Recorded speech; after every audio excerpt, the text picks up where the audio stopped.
Hey scholars! Today we are learning about another explorer. We just learned about Hernando Cortez, and today we're going to be learning about Juan Rodriguez Cabrillo.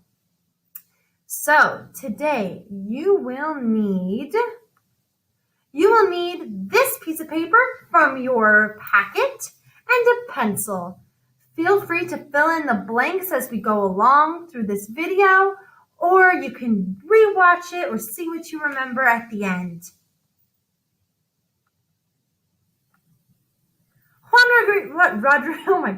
Juan Rodriguez Cabrillo is from Spain, and he is one of the first explorers to travel to California. Let's learn a little bit about his background. We know very little about Cabrillo, especially when he was a child. We don't even know where he was born. Some people say that he was born in Spain in 1499. Others say he was born in Portugal, that this pink arrow is pointing over to Spain and the yellow arrow is pointing over to Portugal. They're right next to each other in Europe. We do not even know if he set off on his first expedition when he was 10 or 11, but we do know he was very young, right around some of your ages. And he left Europe on a ship bound for Cuba. If you look at that map, they wouldn't have had a map that looks just like that, because that looks like it came right off of Google. But that's where he was going. He was going all the way from here in Europe over to Cuba. As he grew older, he decided he wanted to be, its purpose of this mission was to stop the other explorer, Cortez, or Hernando Cortez, like we know him, from getting too much power, wealth, and land. That's a picture of Cortez, just to remind you. As Cabrillo grew older, though, he decided he wanted to be on Cortez's side. He didn't want to fight against him or prevent him from becoming more powerful. So he deserted his ship and he joined Cortez just in time to fight the Aztecs. Cabrillo had two goals. The first goal was he had caught the attention of the governor of Guatemala, another country in Central America. That governor wanted to establish trade routes with Asia, but Asia was all the way across the world, and it was a really far and pretty dangerous journey by ship. So Cabrillo wanted to find the Northwest Passage. The Northwest Passage was a legend, a place that a ship could go by across the ocean without having to go all the way around the bottom of South America. It doesn't exist. It's not real. And he would spend a lot of his life looking for something that was not even real. And then finally, he wanted to gain riches. They were rumored to be in the northern part of California. And Cabrillo set sail for Navidad, Mexico, with 3 ships and 200 men looking for those riches. We know now that there are riches in Northern California, or there were, which is what happened with the gold rush. There was riches found in Northern California, so he was sort of right. But he was looking for a place called the 7 Cities, and that did not exist either. His expedition. Cabrillo sailed north up the coast of Baja California, and after 3 months, he landed in San Diego, but he claimed it for Spain. Cabrillo continued to sail north to San Clemente Island, Catalina Island, and the Channel Islands. I bet a lot of you have actually been to some of those. And Cabrillo was still in search of these rumored riches. He became friendly with a lot of the local natives, who were hoping that they would share what they knew about all of these riches with him. So he was looking for the Northwest Passage, and he ended up landing right here. If you look at this map with the red circle, he landed in San Diego. And if we were to zoom in on this map of California, you would see right here a map that says San Diego, this big red circle right next to Cabrillo National Monument. That is the Cabrillo landing site. Fun fact, guys, I went to college just 5 minutes down the road from the Cabrillo National Monument and landing site. Super cool. And then he went north to these islands that are circled in blue and all the way up to Monterey. But listen to this. Cabrillo continued his journey northward up the coast after he was in San Diego and the islands off the coast of Southern California.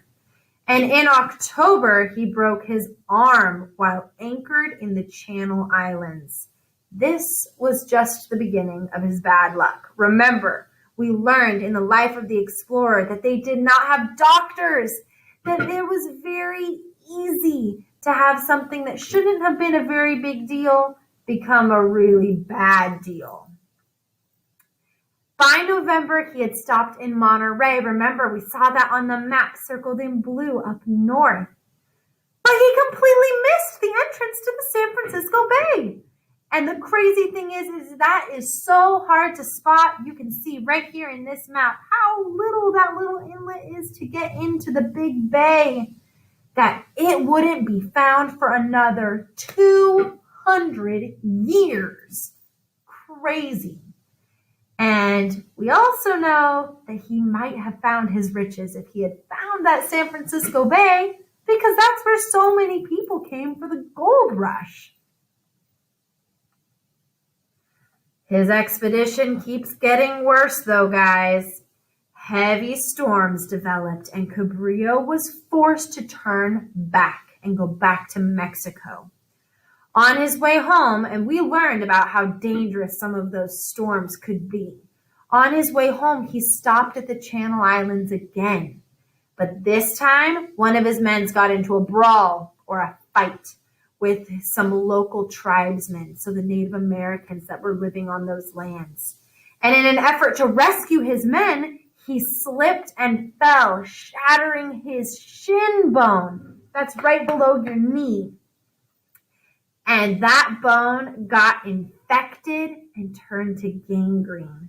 Ugh, that's a really icky infection, guys. A lot of people would lose their limbs that got infected with it. Yuck, not what you want. The result of his voyage, not as happy as he was hoping. Cabrillo died from his injury, from just breaking his leg, you guys. That's how dangerous being an explorer was. You could die of a broken leg. And he died on January 3rd, 1543. Even while he was dying, though, he urged his men to continue the search for the Northwest Passage and the rumored 7 cities of gold, which, remember, aren't real. And his men never found it, and they returned to Mexico by April 1543. At the time, Cabrillo's expedition was considered a failure.